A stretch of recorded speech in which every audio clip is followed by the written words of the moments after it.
So it really took them, Scarlet and Violet, literally Generation 9, literally years later, that they started finally realizing that their games are having problems due to timing or whatever insider stuff is going on.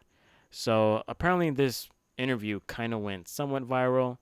It flew under the radars of quite a lot of people because obviously we're still getting a little hyped up for the DLC, the Hidden Treasures of Area Zero. And apparently, the Pokemon Company COO is starting to realize that, hey, yeah, we're kind of messing up, and this schedule that we're doing, these yearly or bi yearly release of Pokemon games, just not that great. So we're going to dive right into it. Shout out to Nintendo Life. Now, I know this isn't the original source for the interview. This interview has been going around on Twitter, or AKA X now. Thank you, Elon Musk. And apparently, this is what the COO had to say. And obviously, that's his name right there. I cannot pronounce it, unfortunately, because I'm not fluential in. I'm definitely not fluent in Japanese, so excuse me. We're going to call him Takado. That's his actual first name. He says here, I think in general, if you look at the past, the path we've taken up till now has been this constant release, always regularly releasing products on a fairly fixed kind of cadence, you might say. Always having these products able to be introduced and new experiences for our customers, and that's how we operated up till now. I think we're still operating in that way, but there's more and more conversations as development environments change. About how we can continue to do this while making sure that we're ensuring really quality products are also being introduced. So the big key for me right here is two things. One of them is essentially, at least they're finally admitting that having a constant release schedule and trying to maintain the balance of quality is challenging. I mean, it took you forever, right? I mean, sure, none of that's going to matter to the consumer's point of view when people keep saying, oh, Scarlet and Violet are selling 22 million copies as of right now. They don't care. Of course, they're not going to care because you know why? It's all about the money for them. You have to maintain quality assurance and also, reaping in tons and tons of money. And I really hate this argument that people be telling me, oh, just because the games are selling means they're good, right? No. Well, I got to say something about that. If you think, if you really think Scarlet and Violet are good games, and I'm just saying good in terms of performance and overall quality and the experience, if one of those three are missing, it's not a good game. Let's just keep it a buck right there.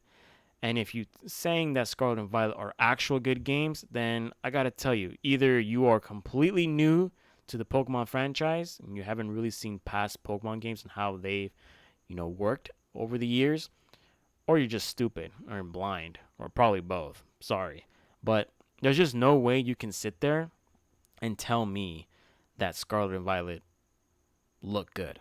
They just don't look good. Sure, they could be fun, and fun is very subjective to a lot of people. But looking at the game and the way it performs is just still not good. And I really hope, for everyone's sake, that there is some sort of performance and technical patch that can help out these games to be a lot more polished, because these games should have been polished since day one. And we've seen everything all over the internet, literally bugs, glitches, crashes, software errors with this game since its release. And obviously it's gone a little better, but it still is a pretty big problem. And another thing that I like to point out here is that when they mention about development environments changing, yeah, I mean, you literally are changing from handheld consoles like the Game Boy Advance, Nintendo DS, Nintendo 3DS, and now they're transitioning into Nintendo Switch. Now, I feel like they could have done a lot better adapting themselves to Nintendo Switch, because this isn't the first time that they're making Pokemon games on a console. I mean, did you forget about Pokemon Coliseum? Did you forget about XD Gale of Darkness? Did you forget about Battle Revolution? Those were on consoles. They were on the GameCube and the Wii respectively.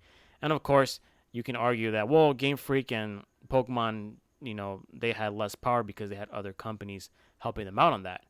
Yeah, but that's the whole point of such development environments changing. Like, you got to understand, like, you can't run the same team every year and expect a championship. Like, you can't, let's say, for example, the Lakers. Sure, they won in 2010 and 2020, having really good teams, but you can't expect that same team to work and win a championship every year for the next 10 years. It doesn't work like that. Things are going to change. Your competitors will change. The idea of a better product is going to change for a lot of consumers, like in Pokemon, which we've been asking for quite a while. And oftentimes you're going to have changes in staff. Who knows? Maybe the head developing director of Game Freak might retire. Who do you have anyone who can replace him?